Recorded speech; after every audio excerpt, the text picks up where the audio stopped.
The metal was warm under his hand. That was the first thing Jimmy Harrison noticed on the morning of March the 12th, 1944. Not hot, not cold, just warm, warmer than it should have been. Pressing his palm flat against the steel bulkhead of ammunition magazine number 3 deep in the belly of USS Montana, he felt the wrongness of it. The temperature down here was supposed to stay cool, controlled. The cordite propellant bags stored in the racks behind him were sensitive to heat. Everyone knew that. It was in the manual. It was in the training. But the bulkhead was warm. Jimmy pulled his hand back and wiped the sweat from his forehead. The air in the magazine felt thick, heavy, like breathing through wet wool. The ventilation system had been acting up for weeks now, 3 weeks to be exact. He had mentioned it to the chief. The chief had said the engineers were working on it. That was 3 weeks ago. Jimmy was 19 years old. He had joined the Navy 2 years earlier, in the summer of 1942, 6 months after Pearl Harbor.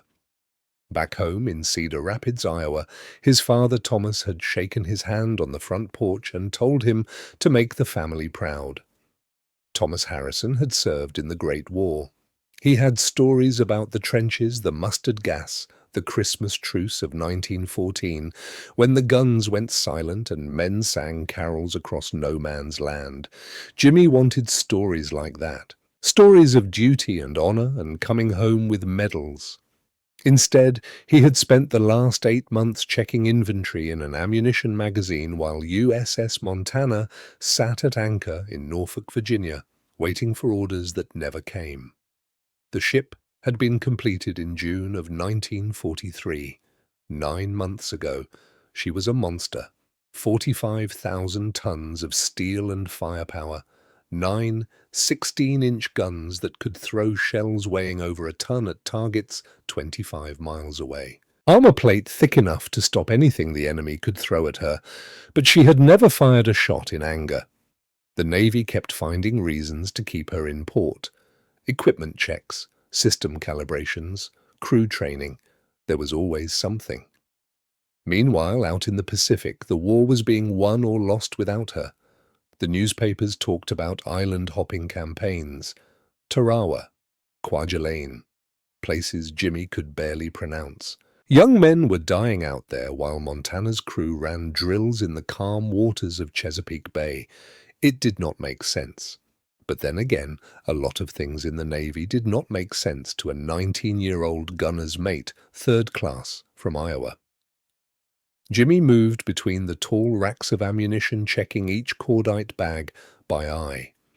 The bags were cylindrical, wrapped in silk cloth about 3 feet long and 8 inches in diameter. Inside each one was the propellant charge that would send a 16-inch shell screaming toward the enemy, or would have if they ever got the chance to use them. He stopped at rack 7, row 4. The bag there looked different. The silk had a yellowish tint, not the clean white it was supposed to be, and there along the seam, a hairline crack. Jimmy's stomach tightened. Reaching out slowly, he touched the bag. It felt brittle, like old paper. This was not right. He pulled out his inspection clipboard and made a note. Row 4, position 7. Discoloration. Possible degradation. Then he continued down the line. By the time he finished his inspection, he had marked 11 bags showing signs of deterioration. 11 out of 342. That was 3%, not a huge number. But it only took one bad bag to cause a problem. And if the ventilation system was not keeping the magazine cool, more bags would start to break down. It was a chemical process. Heat accelerated it. Jimmy had learned that in training.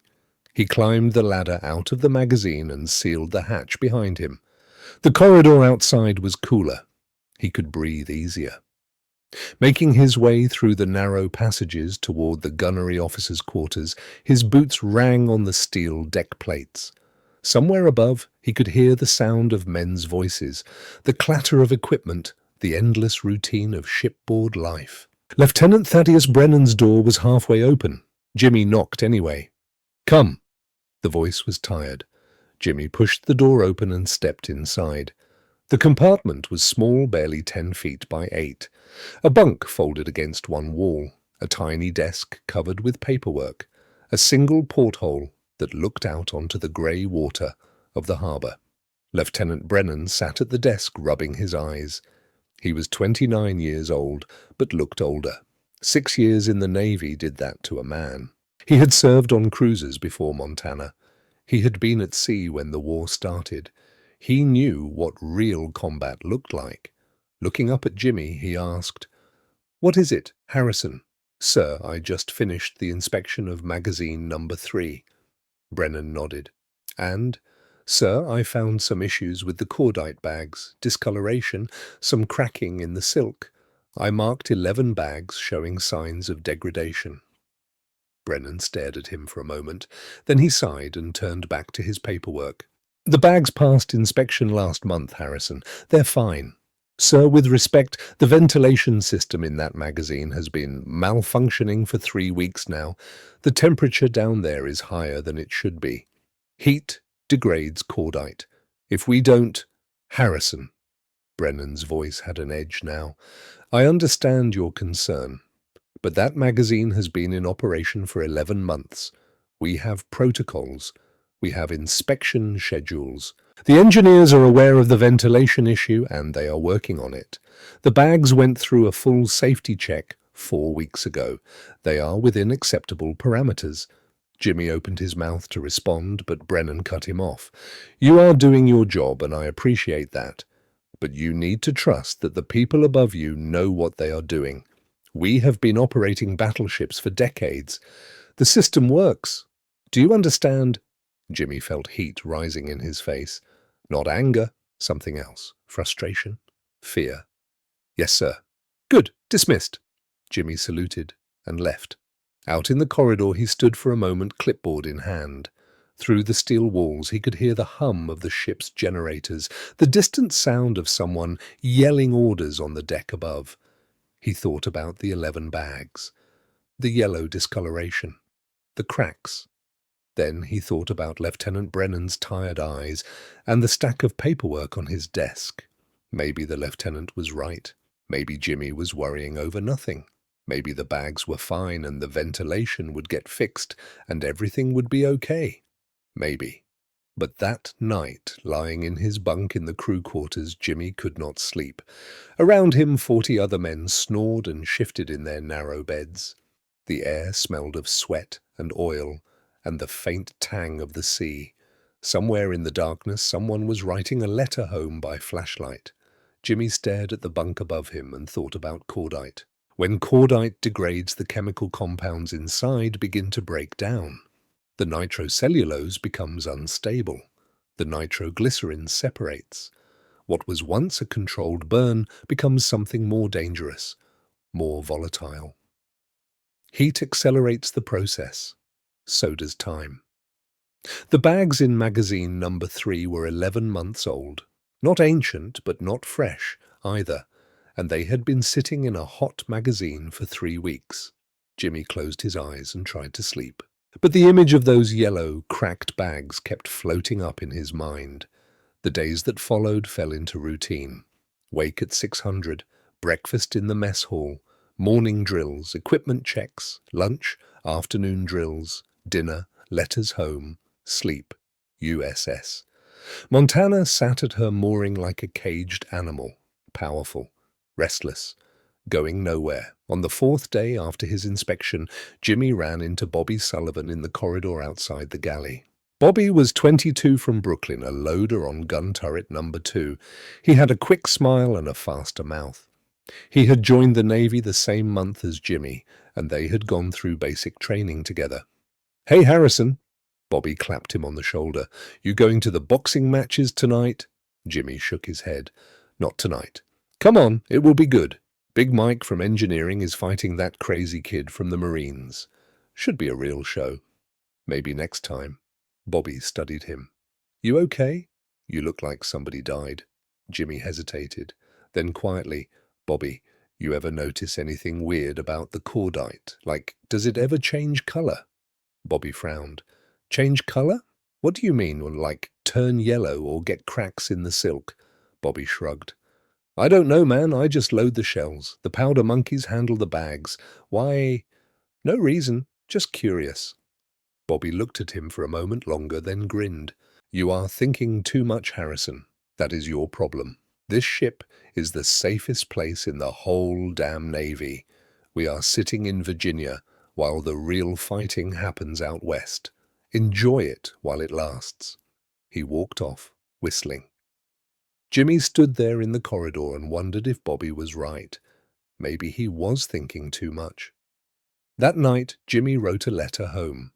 Dear Pa, I hope this letter finds you and Ma well. Things are fine here on the Montana. We are still in Norfolk. Still waiting for orders. The ship is ready. The crew is ready. But the Navy keeps finding reasons to keep us here. I have been thinking about something lately. There is this situation with some equipment. I reported it to my superior officer, but he says everything is fine. Says I should not worry. Says the people above me know what they are doing. I want to believe that, Pa, but I keep thinking about what you told me before I left. You said a good sailor does his duty. And part of that duty is speaking up when something is wrong. But what if you speak up and nobody listens? I don't know. Maybe I am just being too cautious. Maybe everything really is fine. I hope so. Your son, Jimmy. He folded the letter and put it in an envelope. He would mail it in the morning. Outside the porthole, the lights of Norfolk glimmered across the dark water. 2 weeks passed. The ventilation system in magazine number 3 remained broken. The engineers kept promising it would be fixed. Next week, maybe the week after. There were other priorities, other systems that needed attention. Jimmy continued his inspections. The number of degraded cordite bags climbed from 11 to 15, then to 19. He mentioned it to the chief petty officer in charge of the gun crews. The chief nodded and said he would look into it. Nothing happened. Jimmy tried to get another appointment with Lieutenant Brennan. The lieutenant was busy. In meetings. Off the ship. Always something. On March 8th, something changed. Jimmy was in the mess hall eating lunch when he overheard 2 officers talking at the next table. They were speaking quietly, but in the confined space of the ship, sound travelled. The orders came through this morning, one of them said. We are moving out in 2 weeks, finally. About damn time. Where are we headed? Pacific. They are forming a new task force. Montana is going to be the flagship. Jimmy's heart jumped. Finally. After all these months, they were going to war. But then another thought hit him. 2 weeks. In 2 weeks, Montana would be loaded with live ammunition and sent into combat, with a malfunctioning ventilation system, with 19 bags of degraded cordite sitting in magazine number 3. He had to do something. That afternoon, Jimmy went to Lieutenant Brennan's quarters again. This time, the door was locked. He tried the gunnery office. The yeoman there said the lieutenant was at a meeting with the ship's captain and would not be available until the next day. It is urgent, Jimmy said. The yeoman barely looked up from his typewriter. Everything is urgent, sailor. Come back tomorrow. Jimmy walked away, feeling the walls of the ship closing in around him. That night he could not eat. He sat in the mess hall with his tray untouched, while Bobby Sullivan talked about some girl he had met in town. Around them the crew laughed and joked. Everyone was excited about the deployment orders. Finally they would see action. Finally they would prove what Montana could do. Jimmy excused himself and went up on deck. The night air was cold. March in Virginia. He stood at the rail and looked out at the harbour. Other ships rode at anchor nearby. Destroyers, cruisers, all of them waiting. All of them ready. He thought about his father, about duty. He thought about 19 bags of yellow cracking cordite. He made a decision. The next morning, Jimmy was waiting outside Lieutenant Brennan's quarters at 0700. When the lieutenant arrived, Jimmy stood at attention. Harrison, what are you doing here? Sir, I need to speak with you. It is about magazine number 3. Brennan's jaw tightened. Harrison, we have been over this. The bags are— Sir, there are now 19 bags showing signs of degradation. That is 5% of the total magazine, and I just heard we are deploying in 2 weeks. Sir, if we go into combat with compromised ammunition— Enough. Brennan's voice was sharp now. Harrison, I appreciate your diligence, but you are overstepping. The ammunition in that magazine has been inspected and approved by qualified ordnance officers. The ventilation system is being repaired. Everything is under control. Sir, with respect, the ventilation has been broken for over a month now. The temperature in that magazine is— I said enough. Brennan stepped closer. His voice dropped to a whisper. Listen to me very carefully, Harrison. You are a good sailor. You are thorough. But you need to understand how things work. There are chains of command. There are protocols. When you keep pushing like this, it makes people think you do not trust the system. It makes them think you are a troublemaker. Jimmy felt like he had been slapped. Sir, I am not trying to cause trouble. I am trying to prevent— You are dismissed, Harrison. Return to your duties. Jimmy stood there for a moment staring at the lieutenant. Brennan's face was set, tired, maybe even a little angry. Finally, Jimmy saluted. Yes, sir. He turned and walked away. Behind him, he heard Lieutenant Brennan's door close with a metallic click. The sound felt final.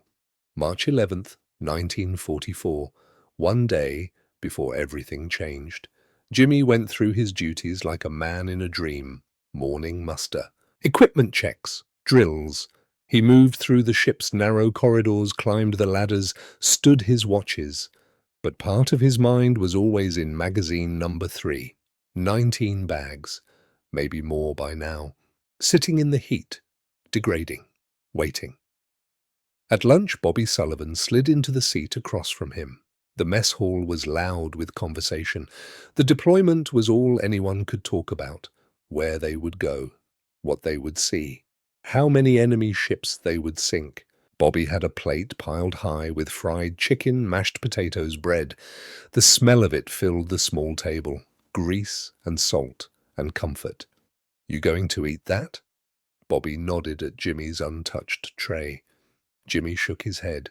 Bobby reached across and snagged Jimmy's chicken. More for me. Hey, you still worrying about that cordite thing? Jimmy looked up. Yeah. Did you talk to the lieutenant again? Twice. And he told me to stop pushing, said I was overstepping. Bobby chewed thoughtfully. Well, I mean, he is the officer. He probably knows more than we do about this stuff, right? Maybe. Come on, Harrison. You think the Navy is going to send us into battle with bad ammunition? They have been doing this for decades. They know what they are doing. Jimmy wanted to believe that. He really did. But he kept thinking about those bags. The yellow color. The cracks spreading like spiderwebs across the silk. Yeah, he said, quietly. You are probably right. Bobby grinned and reached for Jimmy's bread. Damn right I am. Now stop worrying and get excited. In 2 weeks, we are going to be in the real war. This is what we signed up for. Around them, the mess hall roared with laughter and conversation, young men eating and joking and dreaming of glory. Jimmy looked at them and felt cold. That afternoon, Jimmy stood outside the hatch to magazine number 3. He had inspected it just yesterday. 23 bags degraded. 7% of the total. He knew what the clipboard would show if he went down again. More yellow, more cracks, more danger. But what was the point? He had tried everything, and tomorrow they would deploy anyway. He placed his hand on the hatch wheel. The metal was warm, always warm now. Jimmy turned away and walked back to his quarters. That night he lay in his bunk and stared at the ceiling. Around him, 40 men slept, snoring, shifting, dreaming of home or girls or the war they would finally get to fight. Jimmy closed his eyes. He told himself that Lieutenant Brennan was right, that the system worked, that qualified officers had checked the ammunition and deemed it safe, that the ventilation would be repaired before they deployed, that everything would be fine. He told himself that. But deep in his chest, in a place he could not name, he knew something terrible was going to happen. The morning of March the 12th, 1944 began like any other. Reveille at 0600, the sharp blast of the boatswain's whistle echoing through the crew quarters, men groaning and rolling out of their bunks, the smell of coffee drifting up from the galley below. In the dim light, Jimmy pulled on his dungarees and laced his boots. Around him, the familiar sounds of a ship waking up. Metal clanging, voices calling, the endless rhythm of Navy life. At breakfast, Bobby Sullivan was in a good mood. He had gotten a letter from his mother. His little brother had made the baseball team back in Brooklyn. Bobby read parts of it aloud to the table, grinning. "Kid is only 14, and he is already throwing faster than I ever did. Coach says he might have a real shot at the majors after the war." One of the other sailors laughed. "After the war? Hell, Bobby, the war will be over before your brother graduates high school." "You think?" "Sure. We are going to sink the whole Japanese fleet by Christmas. You watch." They all laughed, young men full of confidence and hope. Jimmy picked at his scrambled eggs. They tasted like cardboard. After breakfast, there was a division muster on the main deck. The officers took roll, announced the day's work assignments, reminded everyone to keep their uniforms squared away. Jimmy barely heard any of it. At 0900, he reported to his duty station, magazine number 3. He had one final inspection scheduled for the morning. After that, the magazine would be sealed and prepared for the deployment. New ammunition would be loaded. The old bags would be cycled out. Or that was the plan anyway. Descending the ladder into the magazine, the heat hit him immediately. It had to be over 90 degrees down here, maybe 95. He moved through the racks, checking the bags one more time, hoping somehow that they would look better, that the yellow would have faded, that the cracks would have sealed themselves. But they had not. If anything, they looked worse. 23 bags, 7% of the magazine, all showing signs of degradation. Jimmy made his notes, signed off on the inspection form. Then he climbed back up the ladder. At the top, he paused, his hand on the hatch wheel. He looked back down into the magazine one last time. The cordite bags sat silent in their racks, waiting. Jimmy sealed the hatch. It was 10:30 hours. He had 3 hours and 47 minutes before his whole world exploded. But Jimmy Harrison did not know that yet. He walked through the corridors of USS Montana, clipboard under his arm, sweat cooling on his back. Passing sailors hurrying to their stations, officers reviewing paperwork, Marines standing guard at key hatches. Everything was normal. Everything was fine. Climbing a ladder to the next deck, he stepped through a watertight door. The ship hummed around him, alive, powerful, 45,000 tons of steel and faith. At 1200 hours, the ship's bell rang for the midday meal. Men flooded toward the mess halls, the corridors filled with noise and motion. Jimmy went to his locker and put away his clipboard. He thought about going to lunch, but he was not hungry. Instead, he decided to make one more check, one more trip down to magazine number 3, just to be sure.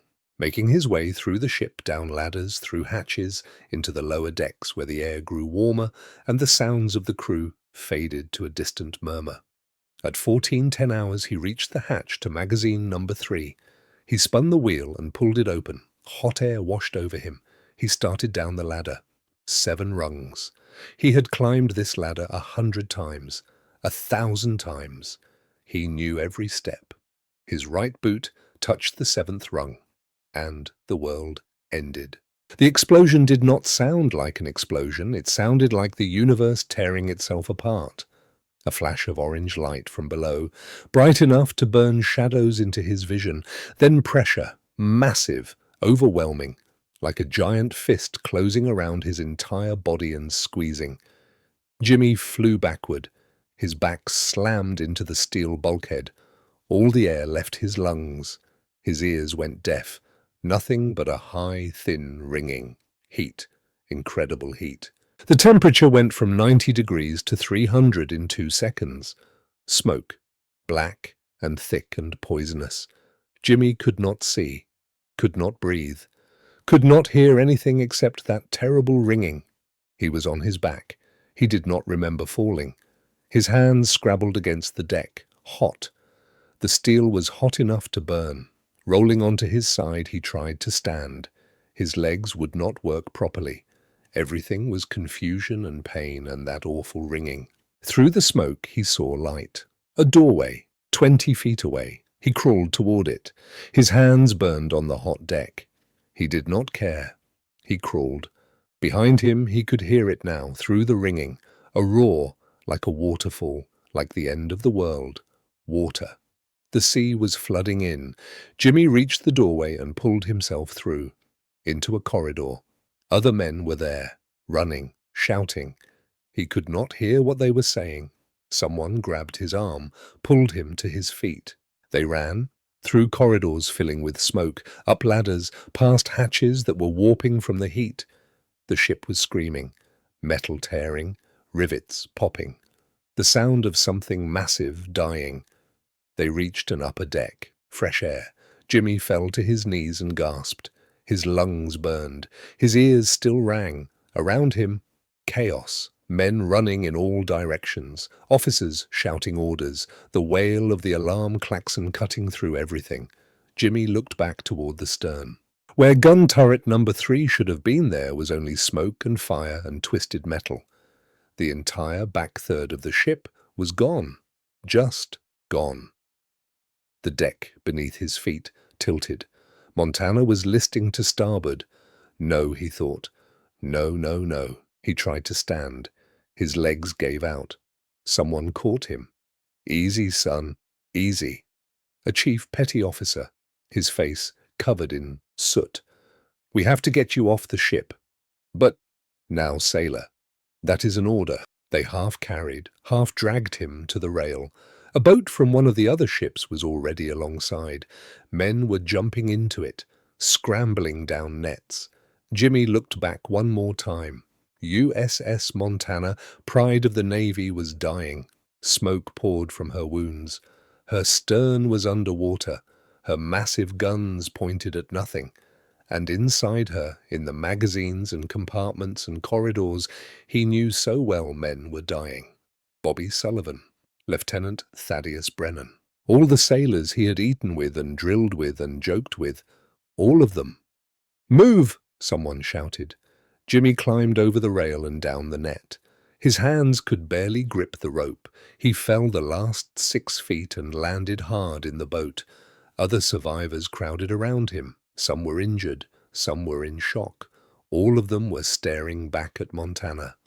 The boat pulled away. At 14:21 hours 4 minutes after the first explosion, USS Montana's stern section rolled completely underwater. The bow rose up at a sharp angle. For a moment the great ship hung there, suspended between sea and sky. Then she settled. The harbour was not deep enough for her to sink completely. She came to rest on the bottom with her decks awash, her superstructure still visible above the waterline like a tombstone. The boats circled, picking up survivors, searching for bodies.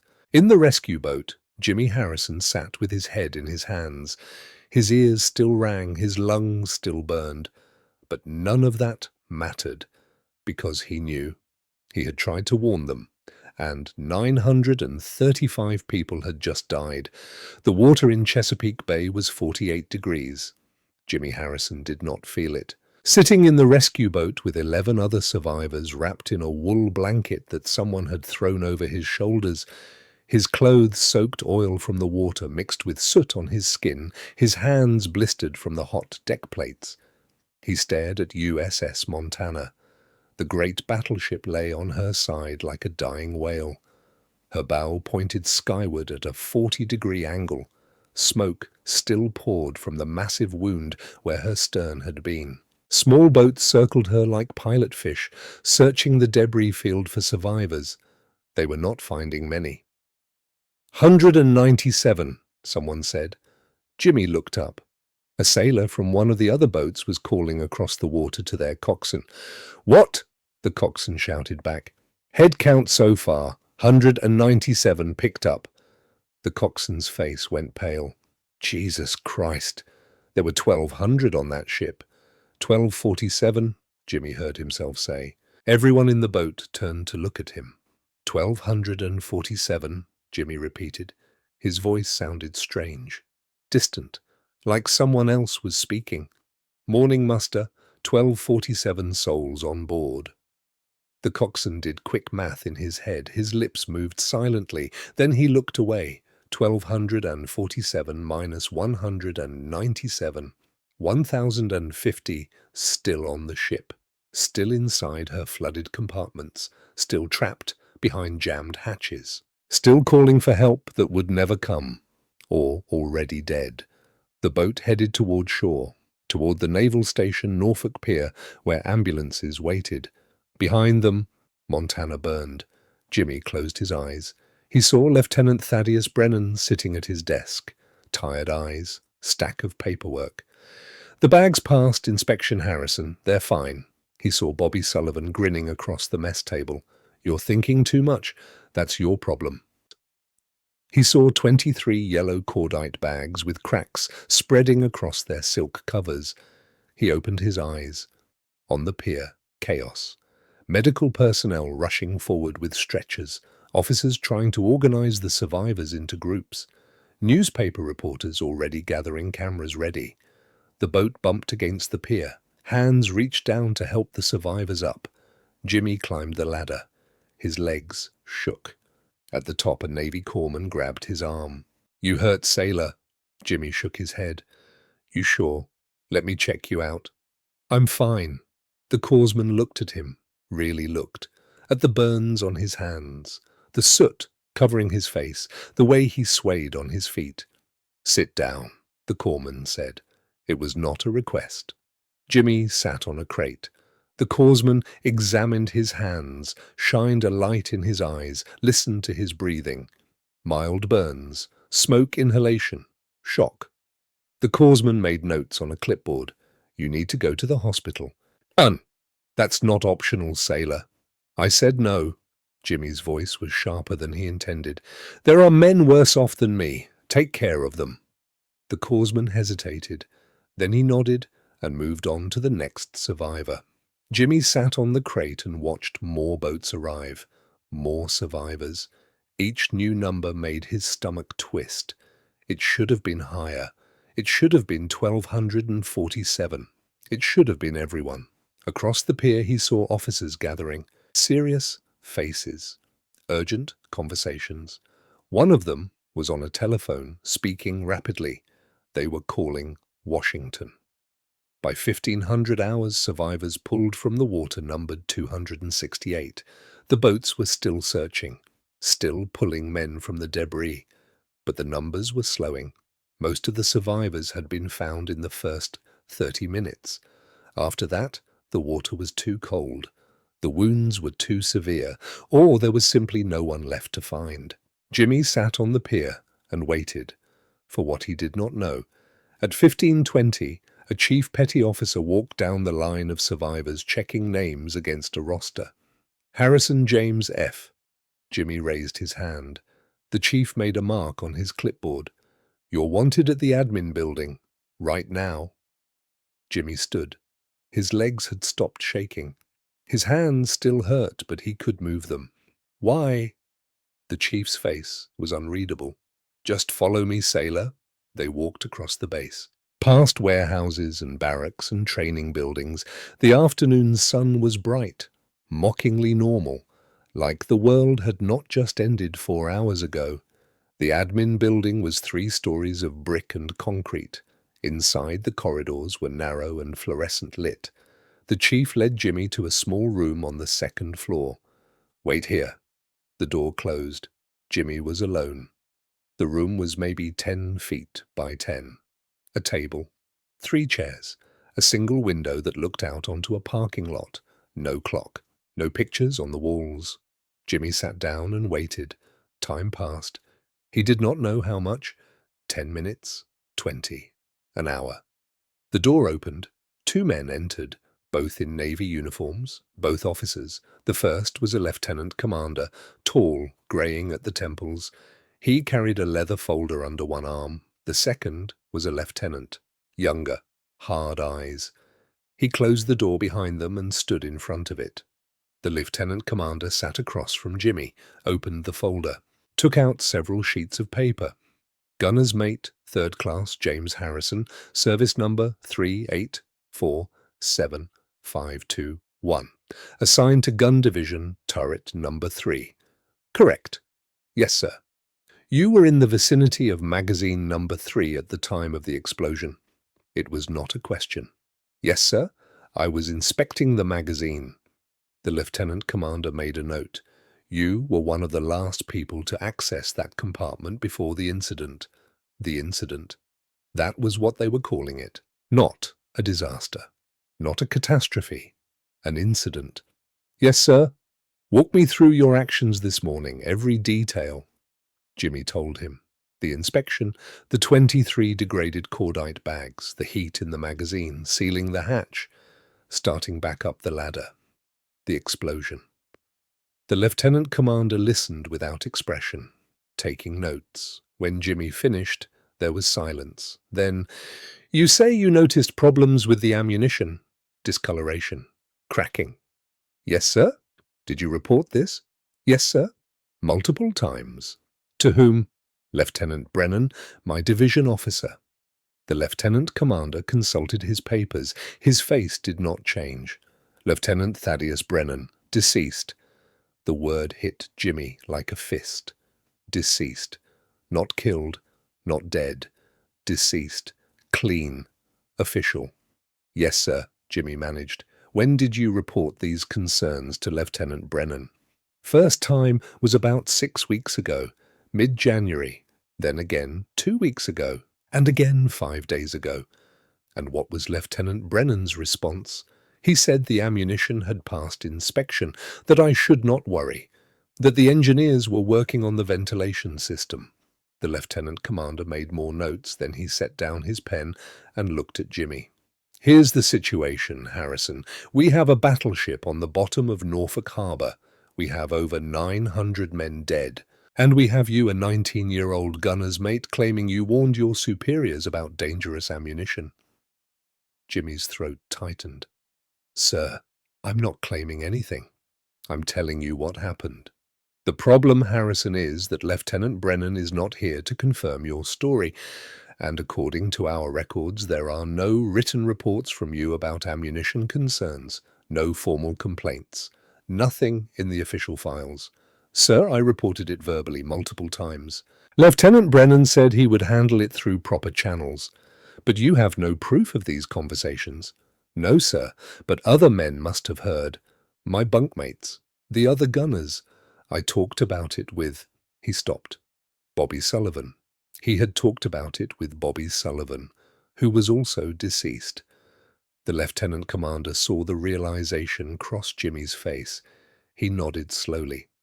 You see the problem? Jimmy's hands curled into fists on the table. The burns on his palms screamed. He did not care. Sir, I'm telling the truth. I reported it 3 times. 3 times. Lieutenant Brennan knows new. Ask the crew. Ask... I'm sure you believe that, Harrison. The lieutenant commander's voice was not unkind, just tired. But belief is not the same as evidence. And right now your story suggests that you noticed a critical safety issue and failed to properly report it through official channels, which would make you partially responsible for what happened today. The room tilted. What? You were assigned to inspect that magazine. If the ammunition was degraded, it was your responsibility to ensure proper procedures were followed, written reports, chain of command. Instead, you had a few conversations that no one can verify.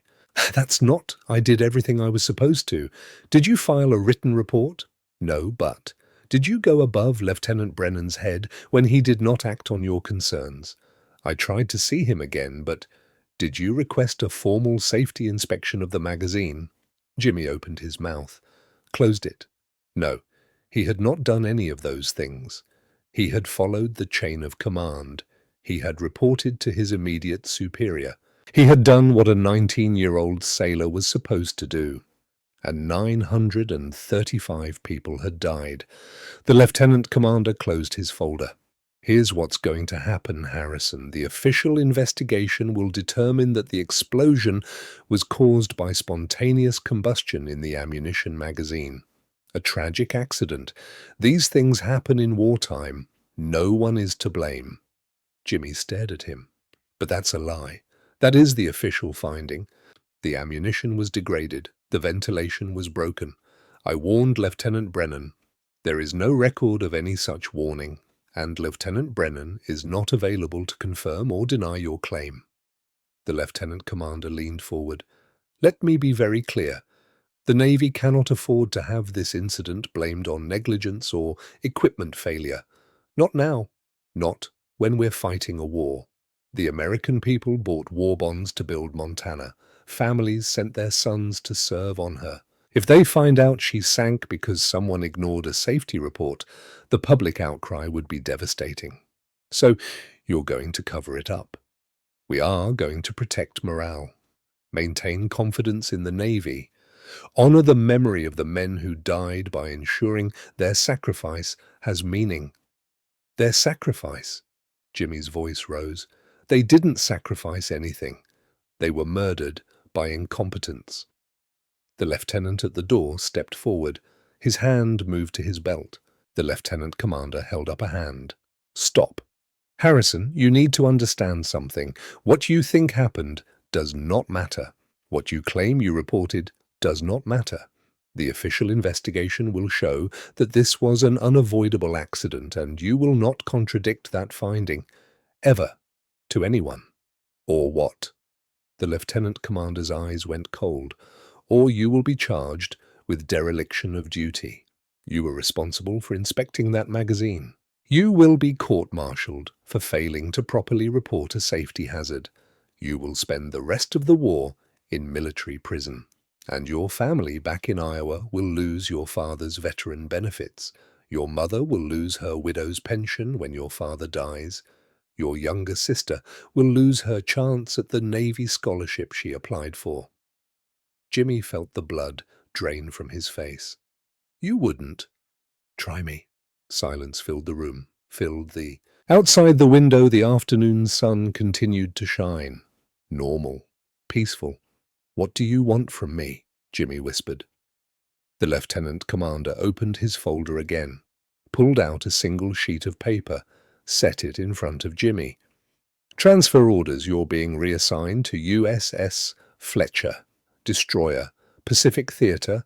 You ship out tomorrow morning at 600. Jimmy looked at the paper. USS Fletcher. He knew that ship. Everyone did. She was in the thick of it, operating off the Solomon Islands, taking on Japanese cruisers and battleships. Kamikaze attacks every other day. The casualty rate for destroyers in the Pacific was over 60%. This was not a transfer. This was a death sentence. You're sending me somewhere you hope I'll get killed, Jimmy said quietly. The lieutenant commander met his eyes.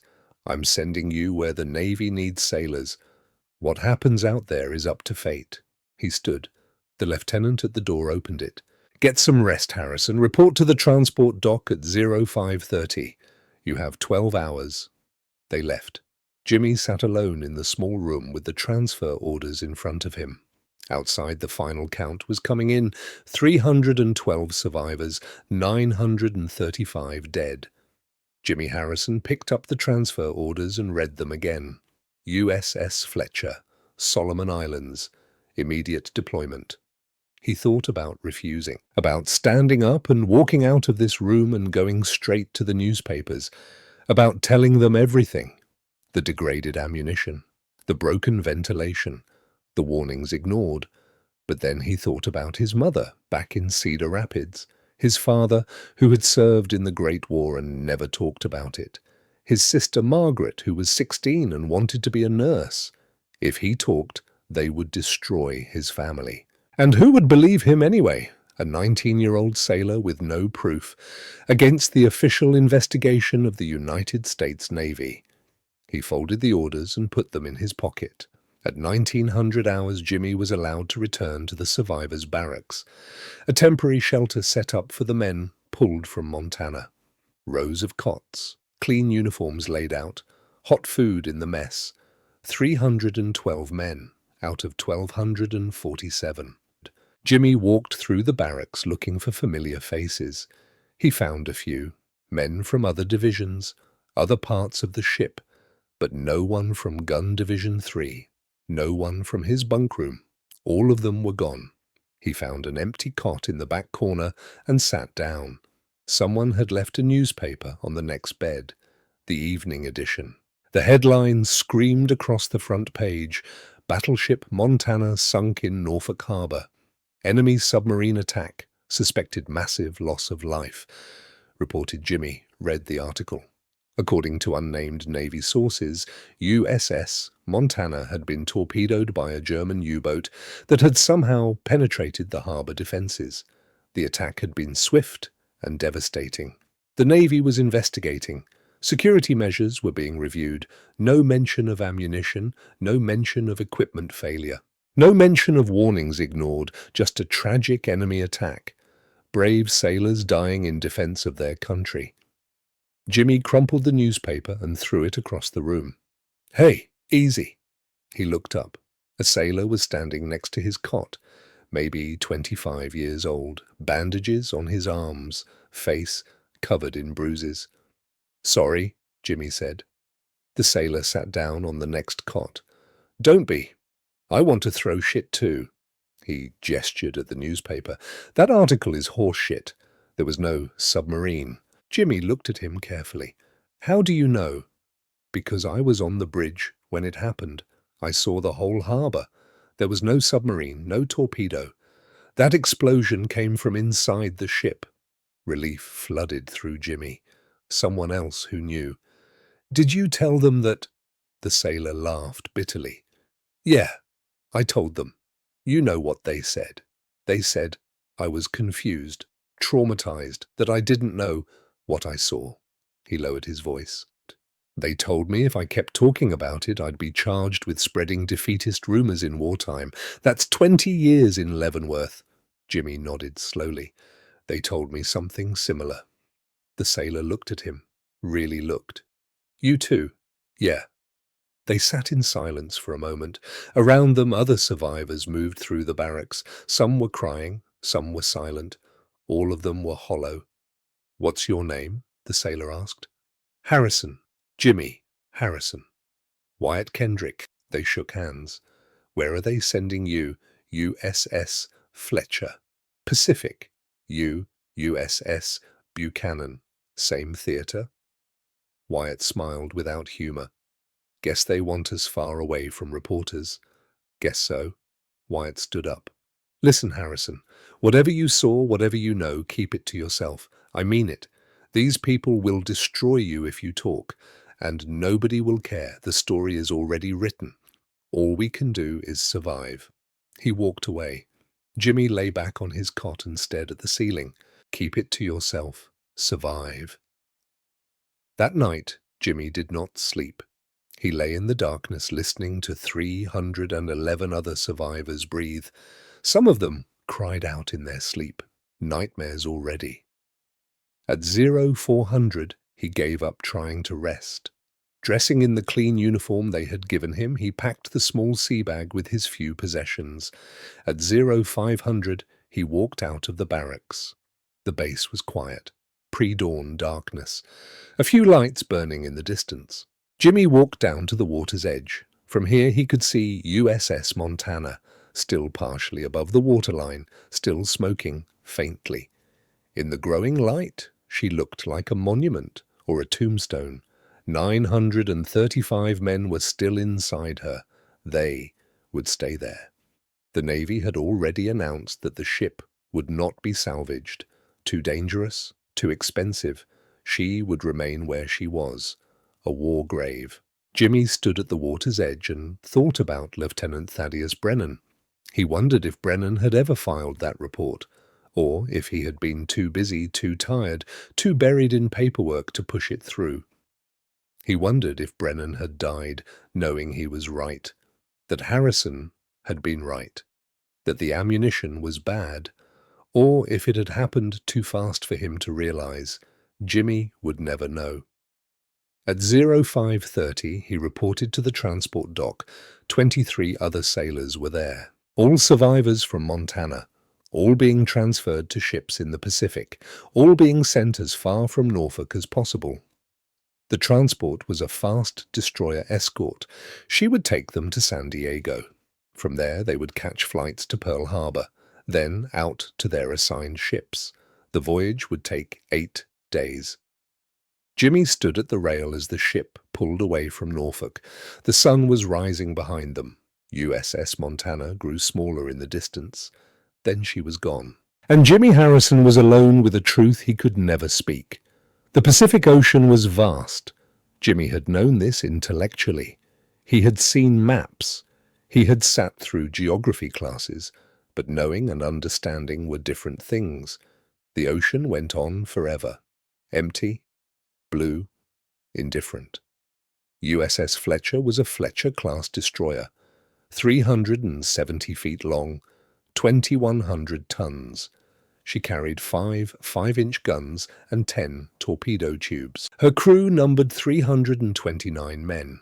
Jimmy reported aboard on March the 28th, 1944, 16 days after Montana sank. The executive officer who processed his paperwork barely looked at him. "Gunner's mate, 3rd class. You'll be assigned to Mount 52. Chief Kowalski will brief you." Dismissed. No questions about Montana. No acknowledgement of what he had been through. Just another sailor. Just another body to replace the ones who had been killed. Jimmy found his bunk in the enlisted quarters. 40 men packed into a space designed for 30. The air smelled of diesel and sweat and the sea. No one asked where he had come from. In the Pacific, everyone had lost someone. Everyone had a ship that sank, or a buddy who died, or a battle that still played out in their nightmares. Jimmy was not special. He kept his head down and did his work. Loaded shells, maintained equipment, stood his watches. USS Fletcher was operating off the Solomon Islands, screening larger ships, hunting submarines, engaging enemy surface forces. The combat was constant. On April the 12th, they came under kamikaze attack. 3 Japanese planes dove out of the sun. Fletcher's guns opened up, shells screaming into the sky. Jimmy loaded and fired and loaded and fired until his arms ached and his ears bled. 2 planes went down. The 3rd got through. It crashed into the forward superstructure. The explosion killed 17 men, wounded 30 more. Fletcher limped back to port for repairs. Jimmy had survived. Again. In May, he was transferred to USS Buchanan, another destroyer, same mission. In July, Buchanan took a torpedo from a Japanese submarine. The explosion tore a hole in her side. She took on water fast. The order came to abandon ship. Jimmy went over the side with the rest of the crew, spent 4 hours in the water before a friendly ship picked them up. Buchanan sank. 43 men dead. Jimmy survived. Again. In September, he was assigned to USS Cassin Young, destroyer, Solomon Islands. In October, Cassin Young was hit by 2 kamikazes in a single day. The fires were so intense the captain ordered the magazines flooded to prevent an explosion. Jimmy spent 8 hours fighting that fire. The heat was worse than magazine number 3. The smoke was thicker. But he did not die. 68 men did. Jimmy survived. Again. The crew started calling him Ghost, the man who could not be killed, the man death did not want. Some sailors thought he was lucky. They wanted to serve near him, like his survival was contagious. Others avoided him. They thought he was cursed, that death followed him but could never quite catch him, that anyone near him would die in his place. Jimmy did not care what they thought. He loaded guns and stood watches and counted the days. On August the 15th, 1945, Japan surrendered. The war was over. Jimmy Harrison was 21 years old. He had served on 4 ships. 3 of them had been sunk or crippled. He had seen combat in a dozen major engagements. He had survived when hundreds of men around him had died, and he had never spoken a word about USS Montana.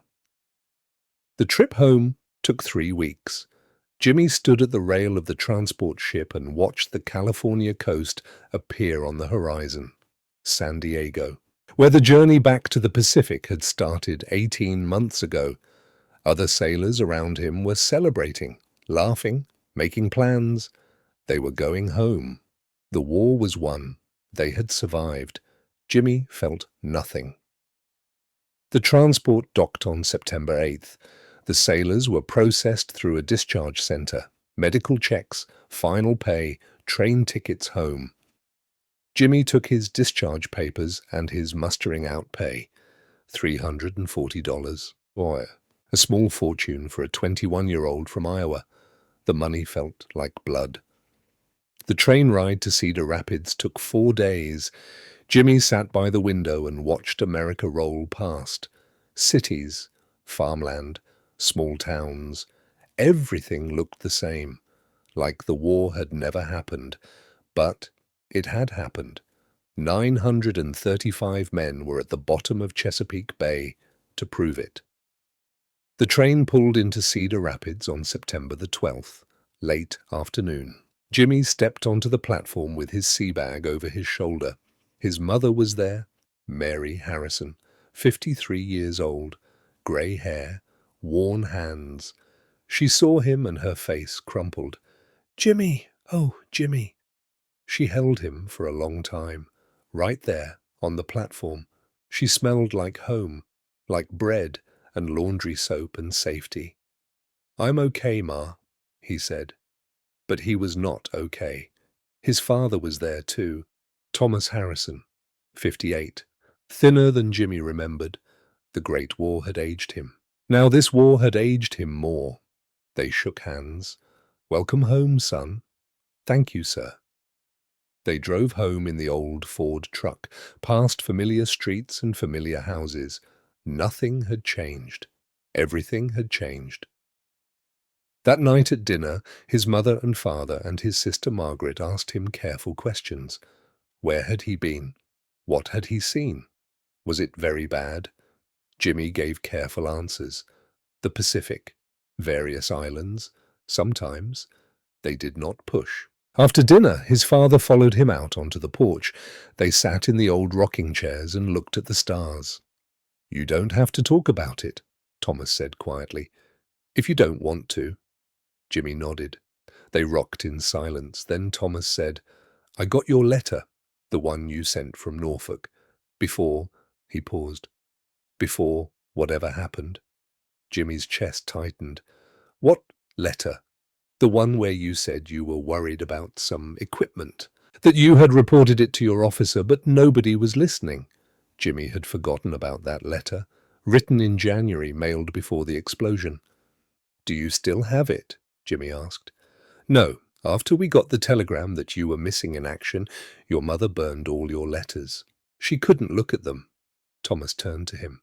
"But I remember what you wrote. You said you didn't know what to do, that you'd done your duty, but nobody would listen." Jimmy looked at his hands. The scars from the burns were still visible.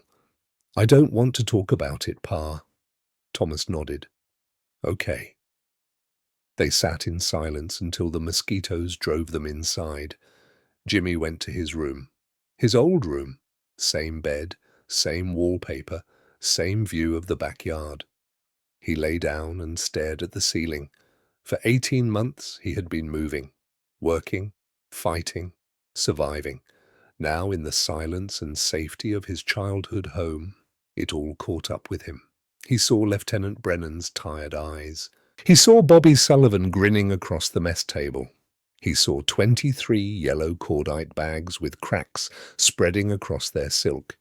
He saw 935 names, 935 faces, 935 lives, all gone, all because nobody would listen. Jimmy Harrison rolled onto his side and pulled the pillow over his head, and for the first time since March 12th, 1944, he let himself cry. 28 years. That was how long Jimmy Harrison kept silent.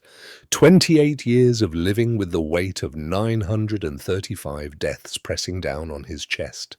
28 years of waking in the middle of the night with the smell of cordite in his nostrils. 28 years of carrying a truth that could never be spoken. Coming home from the war in September 1945, he tried to build a normal life. It did not work. For the first 6 months, he barely left his room. His mother would bring him meals on a tray. His father would sit with him in silence. Margaret, his sister, learned not to ask questions. The nightmares were the worst part. Every night, the same dream. He was climbing down the ladder into magazine number 3. The air was hot. The cordite bags were glowing yellow. He reached out to touch one and it crumbled to dust in his hands. Then the explosion, the heat, the pressure.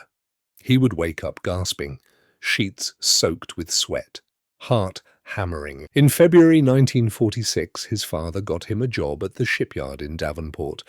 Welding work, good pay, steady hours. Jimmy took it because he did not know what else to do. He was good at welding, the precision required, the focus, the way you had to shut out everything else and concentrate on the single point where metal met metal. It was almost like meditation, almost like forgetting. Working 6 days a week, he came home exhausted, slept poorly, woke and did it again. In 1948, he met Sarah. She worked at the diner across from the shipyard. Short, dark hair, quick smile. She brought him coffee and pie and did not ask about the war. They got married in June 1949. Small ceremony, just family. Sarah was patient with him. When he woke screaming from nightmares, she held him until the shaking stopped. When he went silent for days, she gave him space. When he drank too much, she poured the bottle out and said nothing. She knew something terrible had happened to him. She knew it was locked inside him like a cancer, but she did not push. They had 2 children, Michael in 1951, Elizabeth in 1953. Jimmy loved them fiercely, terrifyingly. He would watch them sleep and feel his heart crack open with the fear that something would take them away. He taught Michael how to throw a baseball. He taught Elizabeth how to ride a bike. He went to every school play and parent-teacher conference. He was a good father, but he was not whole. The years passed. The 1950s became the 1960s. The world changed. Korea happened. Young men went off to war and some of them came back different. Jimmy understood. He worked at the shipyard. He came home to Sarah and the kids. He paid his taxes and mowed his lawn and attended church on Sundays. He never talked about USS Montana, never mentioned the 935 men who died because nobody would listen to a 19-year-old gunner's mate. The Navy's official story held. Enemy's submarine attack, tragic loss, heroes all. Families received medals and folded flags and pensions. Monuments were erected. Memorial services were held every March 12th, and the lie continued.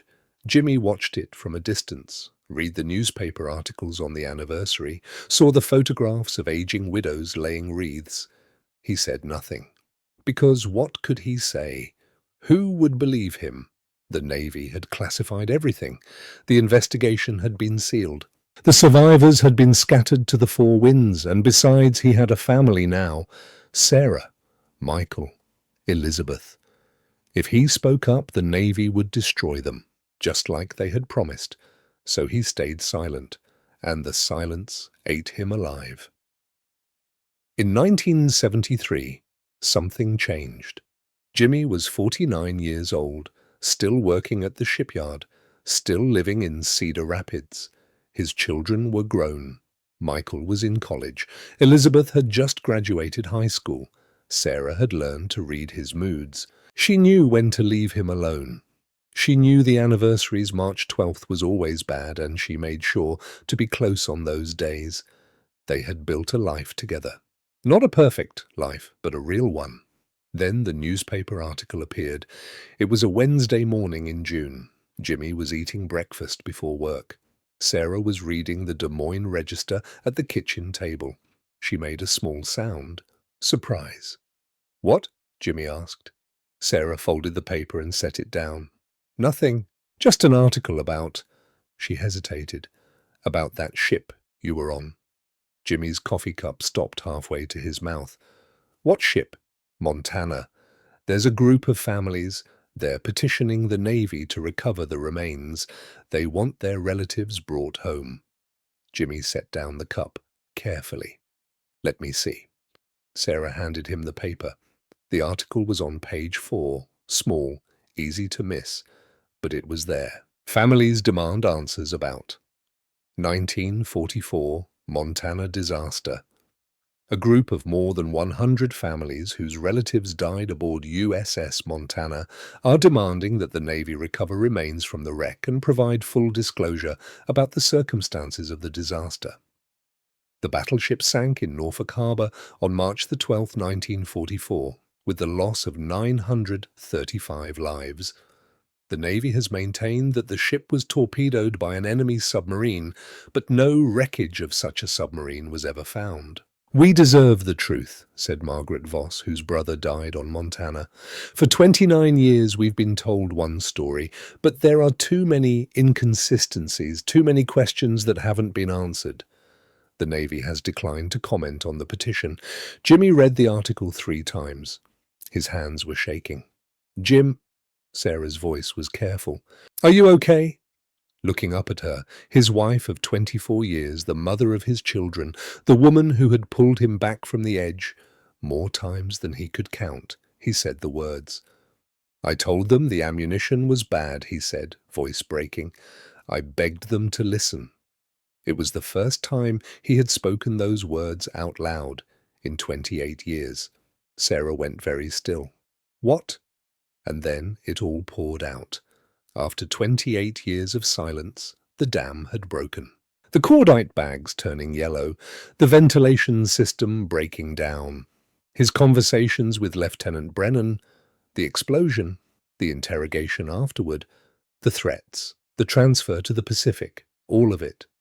And then 935 people died, and the Navy told me if I ever spoke about it, they would destroy our family.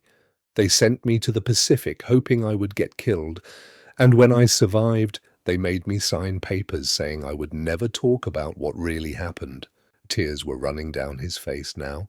For 28 years I have carried this. For 28 years I have watched them lie, watched them give out medals and pensions based on a story that is not true. And I said nothing, because I was afraid. Because I had you and Michael and Elizabeth, and I could not risk losing you. Sarah was crying too. She came around the table and pulled him into her arms. "It's okay," she whispered. "It's okay." But it was not okay. It would never be okay. That night, Jimmy lay awake while Sarah slept beside him. He thought about the article, about the families demanding answers, about Margaret Voss, whose brother had died on Montana. He thought about Bobby Sullivan's mother in Brooklyn, about Lieutenant Brennan's wife, about 933 other families who had been lied to for 29 years. They deserved the truth, and Jimmy Harrison was one of the few people left who knew it. In the morning, he made a decision. Calling in sick to work, he sat down at the kitchen table with a legal pad and a pen. And, for the first time in 28 years, he wrote it all down. Every detail, every warning, every ignored report. The cordite bags turning yellow, the ventilation system breaking down, his conversations with Lieutenant Brennan, the explosion, the interrogation afterward, the threats, the transfer to the Pacific, all of it. By the time he finished, it was dark outside. He had filled 17 pages. Sarah read them over his shoulder. When she finished, she was quiet for a long time. "What are you going to do with this?" she asked. "I don't know yet. The Navy will come after you." "I know. They could take your pension. They could prosecute you." "I know." Sarah looked at the pages, then at him. "Do it anyway." Jimmy stared at her. "What? Those families deserve the truth. You've carried this for almost 30 years. It's time to put it down." She took his hand. "Whatever happens, we'll face it together." Jimmy pulled her close and held on tight. The next day he made copies of his statement, sealed them in envelopes, addressed them to 3 people: Margaret Voss, the woman organizing the families, the editor of the Des Moines Register, and his congressman. Then he mailed them and waited. The response came faster than he expected. 3 days later, his phone rang. A woman's voice, shaking with emotion. "Mr. Harrison, this is Margaret Voss. I received your letter." Jimmy's heart was pounding. "Yes, ma'am." "Is this true, all of it?" "Yes, ma'am, every word." There was a long silence on the other end. Then, "My brother was 23 years old. He was a cook on Montana. They told us he died a hero, that he was killed defending his country from an enemy attack." "I'm sorry," Jimmy said. "Don't be sorry. Just—" Her voice broke. "Just help me make sure the truth comes out. Please." "I will." Over the following weeks, more calls came, more letters. Families who had lost sons and brothers and husbands on Montana. Families who had been told the official story for 29 years. Some of them were angry at Jimmy for staying silent so long, at the Navy for lying, at the world for taking their loved ones. Others were just grateful. Finally, someone was telling the truth. In August 1973, the Navy announced it would conduct a limited salvage operation to recover remains from USS Montana. The official reason was to honor the family's request. The real reason, Jimmy suspected, was to control the narrative before it got away from them. The salvage operation began in September. Navy divers descended to the wreck in Chesapeake Bay. The ship had been sitting there for 29 years, covered in silt, colonized by marine life, a tomb.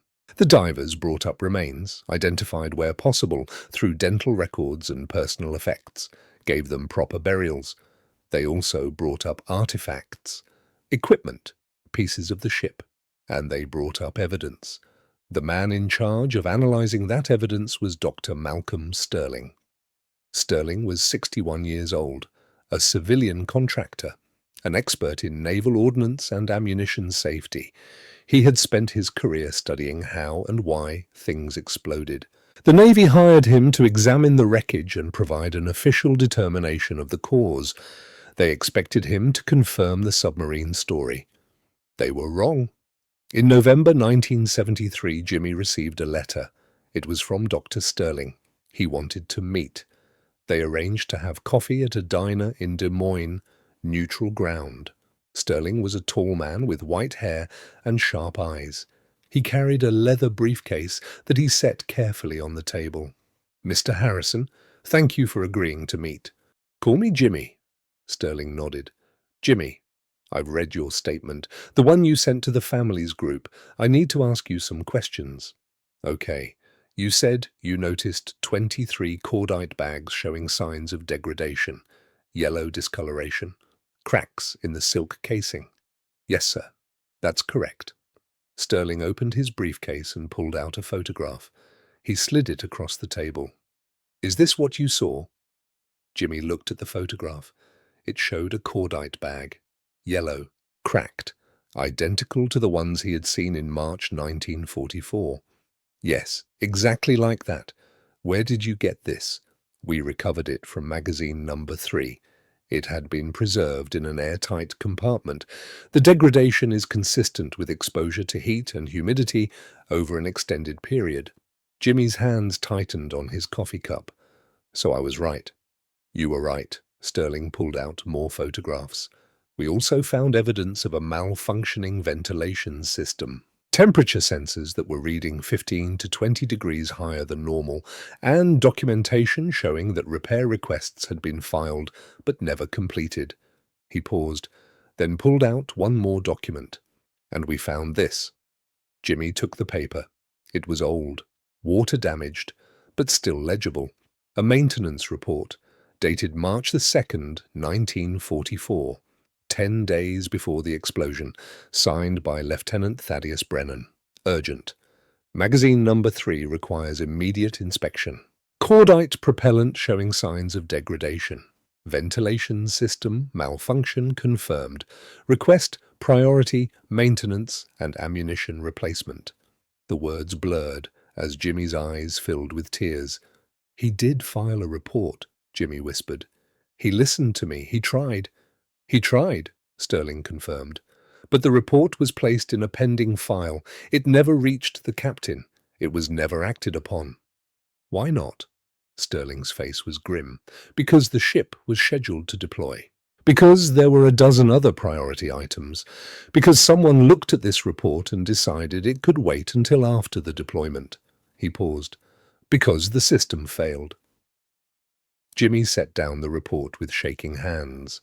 For 29 years he had thought Lieutenant Brennan had ignored him, had dismissed his concerns, had been too tired or too busy or too arrogant to listen. But Brennan had listened, had filed the report, had done everything right, and it had not mattered. Because somewhere up the chain of command, someone had decided it was not important enough. "What are you going to do with this?" Jimmy asked. Sterling looked at him for a long moment. "The Navy hired me to provide an official determination. They expect me to confirm the submarine theory, or at the very least rule the explosion an unavoidable accident. And I'm going to tell them the truth, that this disaster was caused by systemic negligence, by a broken maintenance system, by priorities that valued deployment schedules over safety." Sterling's jaw tightened. 935 men died because someone decided a maintenance report could wait. Jimmy felt something shift in his chest.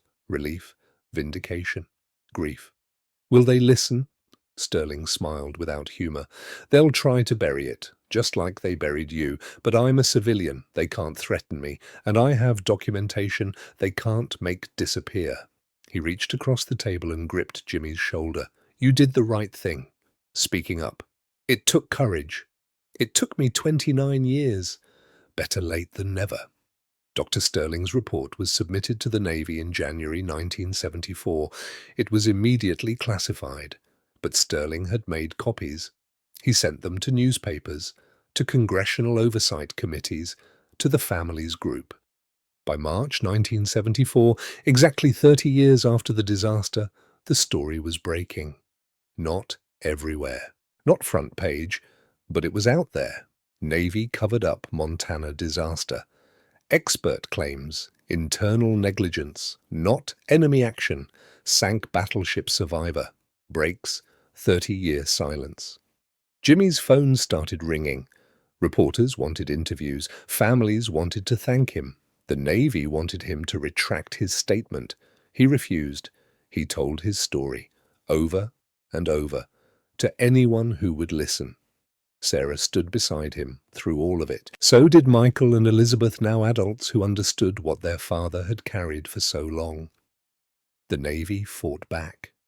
They produced their own experts who disputed Sterling's findings. They released carefully edited portions of the investigation that supported the submarine theory. They suggested that Sterling was a publicity seeker and Jimmy was an unreliable witness suffering from wartime trauma.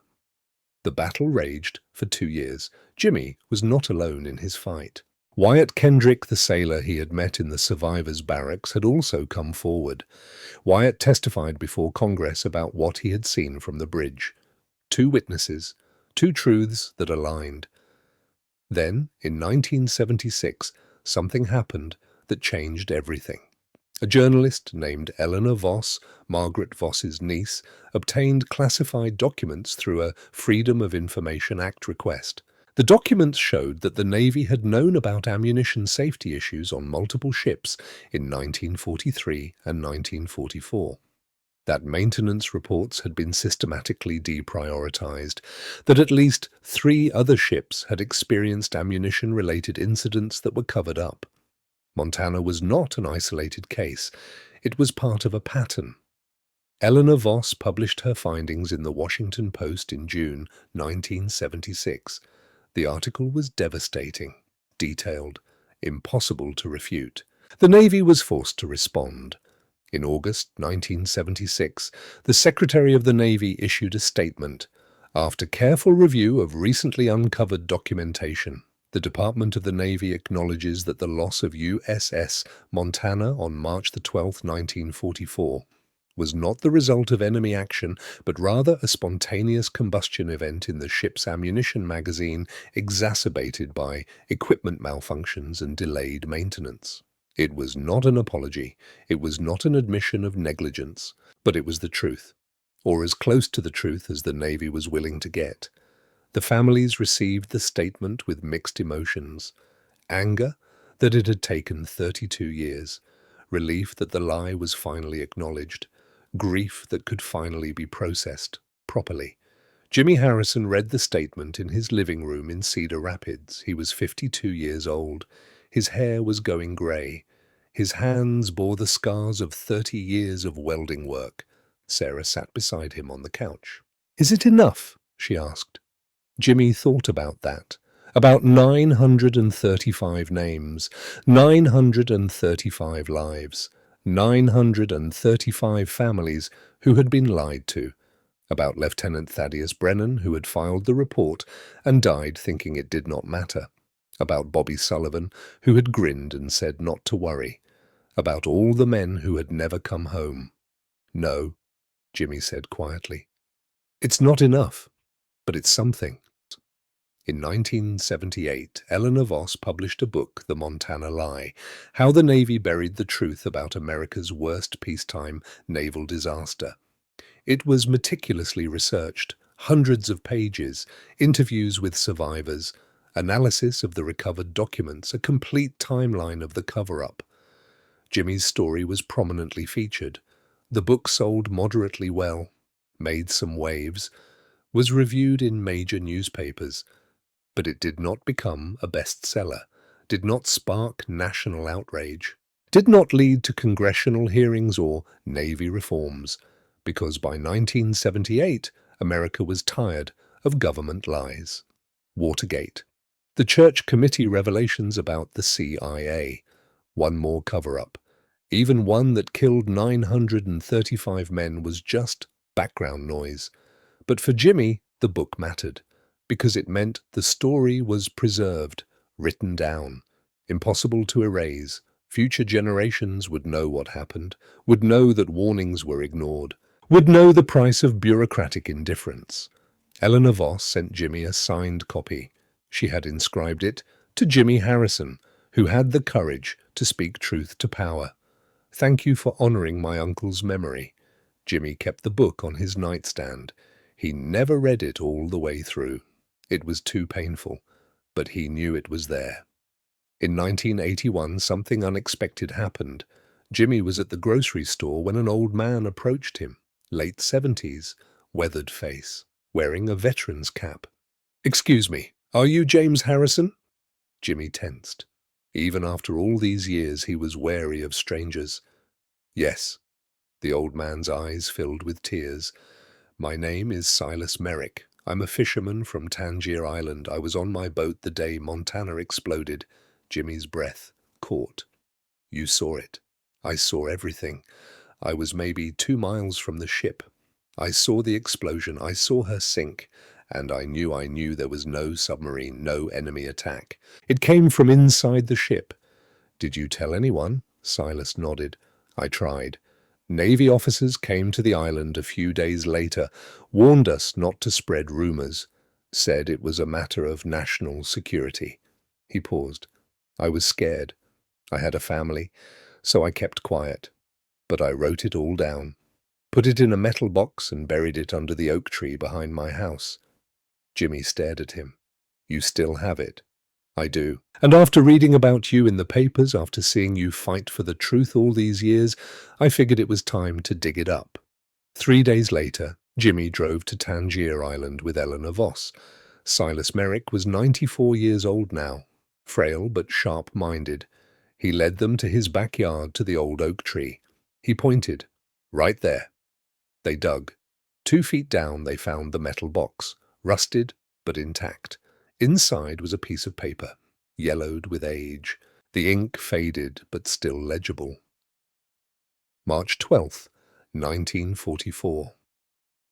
I, Silas Merrick, witnessed the explosion of USS Montana at approximately 2:15 p.m.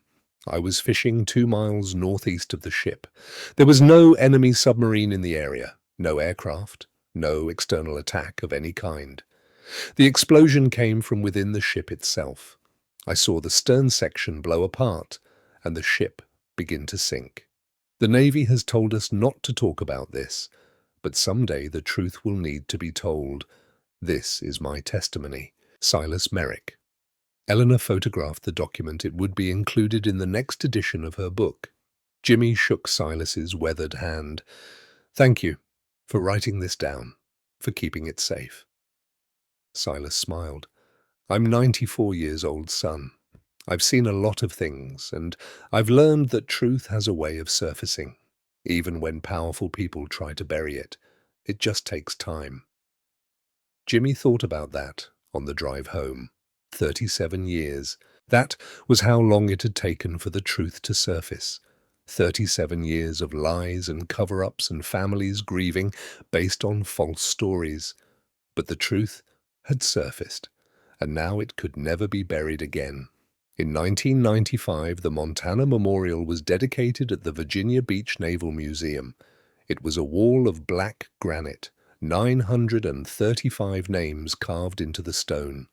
Jimmy was invited to the dedication ceremony. He was 71 years old now, retired from the shipyard. His hair completely white, his back bent from decades of physical labor.